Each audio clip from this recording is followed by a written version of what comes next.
Hello, good morning. ಎಲ್ರು ಹೇಗಿದ್ದೀರಾ? Hope every one are doing good. Okay, ತುಂಬಾ ದಿನ ಆದ್ಮೇಲೆ ಒಂದು ವಿಡಿಯೋ ಮಾಡ್ತಾ ಇದ್ದೀನಿ. ಬಿಸಿ, ಮಕ್ಕಳದ್ದು ಎಕ್ಸಾಮು ಅದು ಇದು ಅಂತೆಲ್ಲ ಬಿಸಿ ಆಗಿದ್ದೆ. ಸ್ವಲ್ಪ ಫ್ರೀ ಆದೆ. ನನ್ ಮಕ್ಳದ್ ಎಕ್ಸಾಮ್ ಎಲ್ಲ ಆಗೋಯ್ತು. ಸ್ವಲ್ಪ ಫ್ರೀ ಅಷ್ಟೇ. ಟ್ಯೂಷನ್ ಮಕ್ಳದ್ ಎಕ್ಸಾಮ್ ಇನ್ನೂ ಆಗಿಲ್ಲ. ನನ್ ಮಕ್ಳದಷ್ಟೇ ಎಕ್ಸಾಮ್ ಆಯ್ತು. ಸರಿ, ಇವತ್ತು ಒಂದು ವಿಡಿಯೋ ತಗೊಂಡ್ ಬಂದಿದ್ದೀನಿ. ಒಂದು ಆರ್ಟಿಕಲ್ ಓದಿದೆ ಎಲ್ಲೋ. ಸೊ ಅವಾಗ ಅದು ವಿಡಿಯೋ ಮಾಡೋಣ ಅಂತ ಅನ್ನಿಸ್ತು. ಆರ್ಟಿಕಲ್ ಏನಪ್ಪಾ ಅಂದ್ರೆ ಒಂದು ಒಂದು ಮೋರಲ್ ಇರೋ ಒಂದು ಸ್ಟೋರಿ. ಈ ಪ್ರಪಂಚದಲ್ಲಿ ರೀಸೆಂಟ್ ಆಗಿ ಕೆಲವು ಘಟನೆಗಳು ನಡೀತಾ ಇದೆ. ಅದನ್ನ ಆ ವಿಡಿಯೋಸ್ನೆಲ್ಲ ನೋಡಿದಾಗ ಅನ್ನಿಸ್ತು ನನಗೆ ಇದೊಂದು ವಿಡಿಯೋ ಮಾಡ್ಬೇಕು ಅಂತ. ಸೊ ಏನಪ್ಪಾ ಅಂದ್ರೆ, ಒಂದು ಅಪ್ಪ ಇಬ್ರು ಮಕ್ಕಳು ಇರ್ತಾರೆ. ಅಪ್ಪ ಒಂದಿನ ಕೆಲಸ ಮುಗಿಸ್ಕೊಂಡ್ ಬರುವಾಗ ಒಂದ್ ಕಡೆ ಏನೋ ರೋಡಲ್ಲಿ ಯಾರೋ ಏನೋ ಮಾರ್ತಾ ಇರ್ತಾರೆ.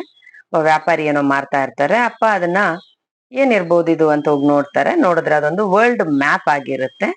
ಸರಿ ಅಂತ ಅಪ್ಪ ವರ್ಲ್ಡ್ ಮ್ಯಾಪ್ ತಗೊಂತಾರೆ. ನನ್ ಮಗಳಿಗೆ ಎಜುಕೇಶನ್, ಅವಳ ಓದಿಗಿದ ಅವಶ್ಯಕತೆ ಇರಬಹುದು ಅಂತ ಅನ್ಕೊಂಡು ಅಪ್ಪ ಅದನ್ನ ತಗೊಂತಾರೆ.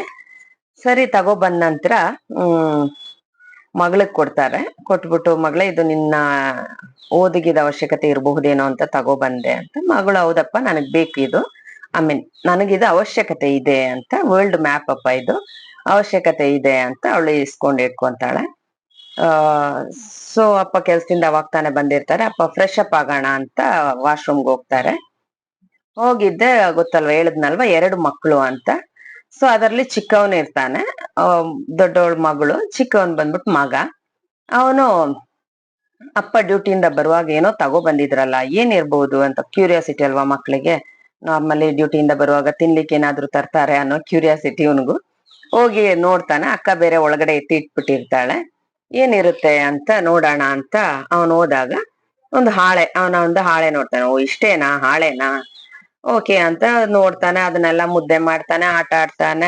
ಐ ಮೀನ್ ಆ ಮ್ಯಾಪ್ ಎತ್ಕೊಂಡು ಎಲ್ಲ ಮುದ್ದೆ ಮಾಡ್ತಾನೆ, ಆಟ ಆಡ್ತಾನೆ. ಕೊನೆಗೆ ಅದನ್ನ ಚೂರ್ ಚೂರಾಗಿ ಪೀಸ್ ಮಾಡಿ, ಐ ಮೀನ್ ಹರಿದು ಹಾಕ್ಬಿಡ್ತಾನೆ. ಎಲ್ಲ ಹರಿದು ಅಲ್ಲಲ್ಲೇ ಹರಡಿ ಹಾಕ್ಬಿಟ್ಟು ಅವನ್ ಪಾಡಿಗೆ ಅವನು ಹೋಗ್ತಾನೆ. ಅಷ್ಟರಲ್ಲಿ ಅಪ್ಪ ಫ್ರೆಶ್ ಅಪ್ ಆಗಿ ಬರ್ತಾರೆ. ಬಂದ್ ನೋಡಿದ್ರೆ ಅಪ್ಪ ಆಗ್ತಾನೆ ತಂದಿರೋ ಮ್ಯಾಪ್ ಎಲ್ಲ ಪೀಸ್ ಪೀಸ್ ಚೂರ್ ಚೂರಾಗಿ ಬಿದ್ದಿರುತ್ತೆ.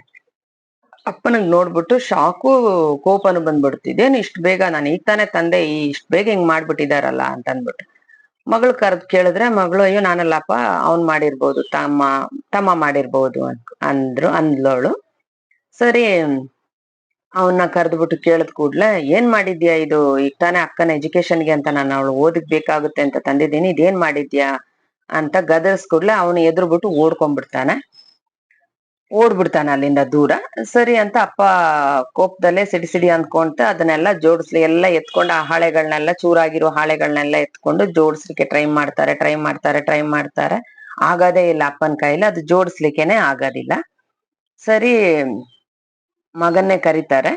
ಮಗ ಚಿಕ್ಕ ಹುಡುಗ, ಒಂದು 1ನೇ ಕ್ಲಾಸ್ ಇದ್ದ ಅಂತ ಅನ್ಕೊಳ್ಳೋಣ. ಅವನ ಕರೆದ್ಬಿಟ್ಟು, ಅದೇನ್ ಮಾಡ್ತೀಯೋ ಗೊತ್ತಿಲ್ಲ, ನಾನ್ ಆಚೆ ಹೋಗ್ತಾ ಇದ್ದೀನಿ, ಈಗ ಹೋಗ್ ಬರುವಷ್ಟರಲ್ಲೇ ನೀನ್ ಇದನ್ನ ಜೋಡಿಸಿ ಇಟ್ಟಿರ್ಬೇಕು ಅಂತಾನೆ. ಅವನಿಗೂ ಭಯ ಆಯ್ತು, ಇನ್ನು ಅಪ್ಪ ಹೊಡೆದು ಬಿಡ್ತಾರೆ ಅನ್ಕೊಂಡು ಅಪ್ಪ ಆಚೆ ಹೋದ್ರು. ಇವನು ಇದನ್ನೆಲ್ಲ ಎತ್ಕೊಂಡು ಒಂದು ಟೇಬಲ್ ಮೇಲೆ ಎಲ್ಲ ಹರಡ್ಬಿಟ್ಟು ನೀಟಾಗಿ ಜೋಡಿಸ್ತಾನೆ. ಎಲ್ಲ ಇವನು ಹರಿದಿರೋದ್ನ ಯಥಾ ಪ್ರಕಾರ ಜೋಡಿಸಿರ್ತಾನೆ. ಅಪ್ಪ ಆಚೆ ಹೋದವ್ರು ಬಂದು ನೋಡಿದ್ರೆ ಟೇಬಲ್ ಮೇಲೆ ಎಲ್ಲ ಫುಲ್ ಅರೇಂಜ್ ಆಗಿರುತ್ತೆ ಈ ವರ್ಲ್ಡ್ ಮ್ಯಾಪ್. ಅವ್ರಿಗೆ ನೋಡ್ಬಿಟ್ಟು ಶಾಕು, ಇದೇನು ಹೆಂಗ್ ಅರೇಂಜ್ ಮಾಡ್ದ ಇವನು ಅಂತ ಅಂದ್ಬಿಟ್ಟು ಕರೀತಾನೆ ಅವನ್ನ. ಹೆಂಗ್ ಮಾಡ್ದೆ ಮಗ್ನೆ, ನಾನ್ ತುಂಬಾ ಹೊತ್ತು ನೀನು ಏನು ಚೂರ್ ಮಾಡಿರೋದ್ನ ನಾನ್ ಎತ್ತಿ ಜೋಡ್ಸೋಣ ಅಂತ ತುಂಬಾ ಹೊತ್ತು ಟ್ರೈ ಮಾಡ್ದೆ, ನನ್ ಕೈಲಿ ಆಗದೆ ಇರೋದು, ನೀನ್ ಅದಂಗೆ ಟ್ರೈ ಮಾಡ್ದೆ, ನೀನು ಫಸ್ಟ್ ಸ್ಟ್ಯಾಂಡರ್ಡ್ ಓದ್ತಾ ಇದೀಯ, ನಿನಗೆ ಫಸ್ಟ್ ಸ್ಟ್ಯಾಂಡರ್ಡ್ ಅಲ್ಲಿ ಜಿಯೋಗ್ರಫಿ ಎಲ್ಲ ಹೇಳ್ಕೊಡ್ತಾ ಇದ್ದಾರಾ ಇವಾಗ್ಲೇ, ಜಿಯೋಗ್ರಫಿ ಬಗ್ಗೆ ಗೊತ್ತಾ ನಿನಗೆ ಅಂತ. ಅವನು, ಜಿಯೋಗ್ರಫಿನಪ್ಪ ಇಲ್ವಲ್ಲ, ನನ್ಗೆ ಜಿಯೋಗ್ರಫಿ ಅದು ವರ್ಲ್ಡ್ ಮ್ಯಾಪ್ ಅಂತ ಅಂದ್ ಕೂಡ್ಲೆ, ವರ್ಲ್ಡ್ ಮ್ಯಾಪ್ ಅದೆಲ್ಲ ನನ್ಗೆ ಗೊತ್ತಿಲ್ಲಪ್ಪ, ಅದ್ರಲ್ಲಿ ಒಬ್ಬ ಫೇಮಸ್ ಆಕ್ಟರ್ದು ಮುಖ ಇರುತ್ತೆ, ಅದು ಮಾತ್ರ ನಾನ್ ನೋಡಿರ್ತೀನಿ. ಅಂದ್ರೆ ಒಂದು ಹಾಳೆ, ಇವಾಗ ಇದೊಂದು ಹಾಳೆ ಅನ್ಕೊಳ್ಳೋಣ, ಇದು ಹಾಳೆ, ಇದರಲ್ಲಿ ಈ ಕಡೆ ವರ್ಲ್ಡ್ ಮ್ಯಾಪ್ ಇತ್ತು ಅಂದ್ರೆ ಈ ಕಡೆ ಒಬ್ರು ಫೇಮಸ್ ಆಕ್ಟರ್ದು ಮುಖ ಇರುತ್ತೆ. ಸೊ ಅವನ್ ವಯಸ್ಸಿಗೆ ವರ್ಲ್ಡ್ ಮ್ಯಾಪ್ ಬಗ್ಗೆ ನಾಲೆಡ್ಜ್ ಇಲ್ಲ. ಸೊ ಅವನು ಬರೀ ಈ ಮುಖನ ಮಾತ್ರ ಅವನ್ ಮೈಂಡ್ ತಗೊಂಡಿರ್ತಾನೆ. ಅವನಿಗೆ ಅಷ್ಟೇ ಗೊತ್ತು, ಈ ಫೇಮಸ್ ಆಕ್ಟರ್ದು ಒಬ್ರದ್ದು ಮುಖ ಮಾತ್ರ ಗೊತ್ತು. ಅವನು ಆ ಮುಖನ ನೋಡ್ಕೊಂಡು ಜೋಡಿಸಿ ಇಟ್ಬಿಡ್ತಾನೆ. ಅಕಾರ್ಡಿಂಗ್ಲಿ ಲೈಕ್ ಒಬ್ರದ್ದು ಮುಖ, ಇವಾಗ ಮುಖ ಜೋಡ್ಸೋದು ಅಂದ್ರೆ ಏನೋ ಒಂದು ಕಣ್ಣೆಲ್ ಬರುತ್ತೆ, ಮೂಗೆಲ್ ಬರುತ್ತೆ, ಬಾಯಲ್ಲಿ ಬರುತ್ತೆ ಅಂತ ಗೊತ್ತಲ್ಲ, ಅದೇ ತರ ಅವನು ಜೋಡ್ಸಿ ನೀಟಾಗಿ ಇಟ್ಬಿಡ್ತಾನೆ. ಸೊ ಅವಾಗ ಅಪ್ಪ ಆಶ್ಚರ್ಯದಿಂದ ಹಿಂಗೆ ಅವನ್ನೇ ನೋಡ್ತಾರೆ. ಅವಾಗ ಇದ್ರಲ್ಲಿ ಏನಪ್ಪಾ ಅಂದ್ರೆ ಅವನ್ ವಯಸ್ಸಿಗೆ ವರ್ಲ್ಡ್ ಮ್ಯಾಪ್ ಬಗ್ಗೆ ಅವನಿಗೆ ನಾಲೆಡ್ಜ್ ಇಲ್ಲ, ಅವನ್ ಅದನ್ನ ಗಮನಿಸೂ ಇಲ್ಲ. ಅವನ್ ಎತ್ತಿದ್ದೆ ನೋಡಿದ ಕೂಡ್ಲೆ ಈ ಕಡೆ ಒಬ್ರು ಆಕ್ಟರ್ದು ಫೇಸ್ ಇರುತ್ತೆ, ಅದನ್ನ ಮಾತ್ರ ನೋಡಿರ್ತಾನೆ. ನಾವು ಇಷ್ಟೇನಾ ಅನ್ನೋ ಇದರಲ್ಲಿ ಅವನ್ ಅರ್ಧ ಬಿಸಾಕಿರ್ತಾನೆ. ಸರಿ, ಅವನ್ ನಾಲೆಡ್ಜ್ಗೆ ಏನ್ ಬೇಕು ಅಷ್ಟನ್ನ ಮಾತ್ರ ಅವನು ಎತ್ಕೊಂಡಿರ್ತಾನೆ. ವರ್ಲ್ಡ್ ಮ್ಯಾಪ್ ಬಗ್ಗೆ ಅವನಿಗೆ ನಾಲೆಡ್ಜ್ ಇಲ್ಲ, ಅವನ ಅದ್ರ ಬಗ್ಗೆ ತಲೆನೂ ಕೆಡಿಸ್ಕೊಂಡಿಲ್ಲ. ಸೊ ಅವನ್ ಅದನ್ನ ಗಮನಿಸಿರೋದ್ರಿಂದ ಅದನ್ನ ಮಾತ್ರ ಅವನ್ ಜೋಡಿಸ್ತಾನೆ. ಅಪ್ಪ ಮಗಳಿಗೆ ವರ್ಲ್ಡ್ ಮ್ಯಾಪ್ ಅಂತ ತಂದಿರೋದ್ರಿಂದ ಅಪ್ಪ ಬರೀ ಗಮನಿಸಿರೋದು ವರ್ಲ್ಡ್ ಮ್ಯಾಪ್ ಮಾತ್ರ ಅಪ್ಪ ಗಮನಿಸಿರೋದು. ಸೊ ಅದರಿಂದ ಅಪ್ಪ ಇದನ್ನ ತೀರಾ ಗಮನಿಸ್ಲಿಕ್ಕೆ ಹೋಗಿರಲ್ಲ, ಅದ್ರ ಇನ್ನೊಂದ್ ಕಡೆ ತೀರಾ ಗಮನಿಸ್ಲಿಕ್ಕೆ ಹೋಗಿರೋದಿಲ್ಲ.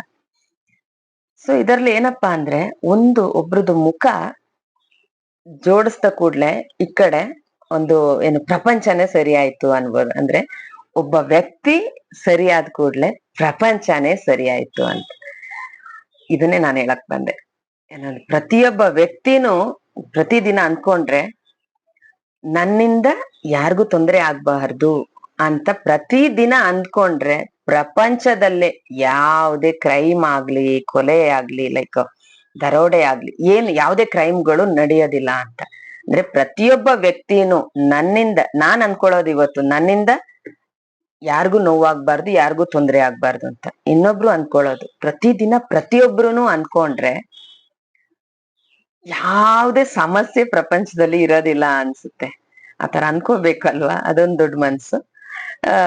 ಸಾಧ್ಯನಾ ಅಂತ ನನ್ನ ಆಶಯ. ಪ್ರತಿಯೊಬ್ಬ ವ್ಯಕ್ತಿನೂ ಆತರ ಅನ್ಕೊಂಡ್ರೆ ಯಾವುದೇ ತೊಂದ್ರೆ ಯಾರಿಗೂ ಇರೋದಿಲ್ವಲ್ಲ, ಎಲ್ರು ಚೆನ್ನಾಗೇ ಇರ್ಬೋದು. ಯಾವುದೇ ಏನ್ ಹೇಳೋದು, ನೋವು ಅನ್ನೋದು ಮನುಷ್ಯನಿಗೆ ಇರುತ್ತೆ. ಬಟ್ ಈ ತರ ಬೇರೊಬ್ಬರಿಂದ ನೋವು ಅನ್ನೋದು ಇರೋದಿಲ್ವಲ್ಲ ಅಂತ ನನಗ ಅನ್ಸುತ್ತೆ. ಯಾಕೆಂದ್ರೆ ಪ್ರತಿಯೊಬ್ಬ ವ್ಯಕ್ತಿನೂ ಏನು ಹೇಳೋದು, ಪ್ರತಿ ದಿನಾನು ಅನ್ಕೊಂತಾ ಇರ್ಬೇಕು, ನಾನ್ ಇವತ್ತು ಯಾರಿಗೂ ತೊಂದರೆ ಕೊಡ್ಬಾರ್ದು, ನನ್ನಿಂದ ಯಾರು ಅಳಬಾರ್ದು, ಯಾರು ನೋವು ಅನುಭವಿಸ್ಬಾರ್ದು ಅಂತ ಪ್ರತಿಯೊಬ್ಬ ವ್ಯಕ್ತಿನೂ ಅನ್ಕೊಂಡ್ರೆ ಯಾರಿಗೂ ಒಂದು ನೋವು ಏನೂ ಇರೋದಿಲ್ಲ ಅಂತ. ಈಗಿನ ಪ್ರಪಂಚದಲ್ಲಿ ಚಿಕ್ಕ ಮಕ್ಕಳೇ ಜಾಸ್ತಿ ಕ್ರೈಮ್ಗಳು ಮಾಡೋದು, ಇದೆಲ್ಲ ಜಾಸ್ತಿ ನಡೀತಾ ಇರೋದು. ಲೈಕ್ ಬೇರೆ ಬೇರೆ ಆಕ್ಟಿವಿಟೀಸ್ ಗಳಿಗೆಲ್ಲ ಅದೆಲ್ಲ ಏನು ಅಂತ ನಾನೆಲ್ಲ ಓಪನ್ ಆಗಿ ಎಲ್ಲ ಹೇಳೋ ಅವಶ್ಯಕತೆ ಇಲ್ಲ ಅನ್ಸುತ್ತೆ, ಎಲ್ರಿಗೂ ಗೊತ್ತು. ನನ್ನ ವಿಡಿಯೋ ಮುಖಾಂತರ ಅದು ಪ್ರಚೋದನೆ ಆಗ್ಬಾರ್ದು ಯಾರಿಗೂ. ಅದರಿಂದ ಸೊ ಪ್ರತಿಯೊಬ್ರುನು ಎಲ್ಲಾ ಪೋಷಕರು ಯಾವುದೇ ಮಕ್ಕಳನ್ನು ಅವರು ಕೆಟ್ಟದಾಗ್ಬೇಕು ಅಂತ ಯಾರುನು ಬಯಸಿ ಬೆಳ್ಸೋದಿಲ್ಲ. ಎಲ್ರುನು ನನ್ನ ಮಕ್ಕಳು ದಿ ಬೆಸ್ಟ್ ಆಗ್ಬೇಕು, ಅವರಿಂದ 4 ಜನಕ್ಕೆ ಸಹಾಯ ಆಗ್ಬೇಕು ಹೊರ್ತು ಯಾರನ್ನು ಕೆಟ್ಟದ್ ಬಯಸ್ಕೊಂಡು ಅವ್ರ ಮಕ್ಕಳನ್ನ ಬೆಳ್ಸೋದಿಲ್ಲ. ಬಟ್ ಅವ್ರ ಸುತ್ತಮುತ್ತಲಿನ ಪ್ರಪಂಚನ ಏನೋ ಆ ಮಕ್ಕಳನ್ನ ಹಂಗ್ ಮಾಡತ್ತೆ. ಸೊ ಏನಪ್ಪಾ ಅಂದ್ರೆ ಒಬ್ಬೊಬ್ಬರನ್ನು ಏನ್ ಮಾಡ್ಬೇಕಾದ್ರೆ, ಈಗ ಸದ್ಯಕ್ಕೆ ಆಗ್ತಾ ಇರುವ ಬೆಳವಣಿಗೆ ನಿಮ್ಗೆ ಗೊತ್ತೇ ಇದೆ. ಸೌಜನ್ಯ ಪ್ರಕರಣ ತುಂಬಾ ವರ್ಷಗಳ ಹಿಂದೆ ಆಗಿರೋದು. ಸೊ ಇವಾಗ ಅದು ಕಾವೇರ್ತಾ ಇದೆ. ಸೊ ಅದು ಇವಾಗ ಯಾರ್ ಮಾಡಿದ್ರು, ಆ ಮಾಡುವ ವ್ಯಕ್ತಿಗಳು ಆ ಮಾಡುವ ಸಮಯದಲ್ಲಿ ಅವ್ರ ಮನ್ಸಿಗೆ ಇದೊಂದು ಥಾಟ್ ಬಂದಿದ್ರೆ, ನನ್ನಿಂದ ಅವಳಿಗೆ ಯಾತಕ್ ನೋವು, ಅವ್ರ ಮನೆಯವ್ರಿಗೆ ಯಾತಕ್ಕೆ ನೋವು, ಬೇಡ ಅಂತ ಅನ್ಕೊಂಡಿದ್ರೆ ಇವತ್ತು ಆ ಮಗಳು ಜೀವಂತವಾಗಿರ್ತಾ ಇದ್ಲೇನೋ, ಅವ್ರ ಅಮ್ಮ ಕಣ್ಣೀರಲ್ಲಿ ಕೈ ತೊಳೆಯೋ ತರ ಆಗ್ತಾ ಇರ್ಲಿಲ್ವೇನೋ ಅಂತ ಅನ್ಸುತ್ತೆ.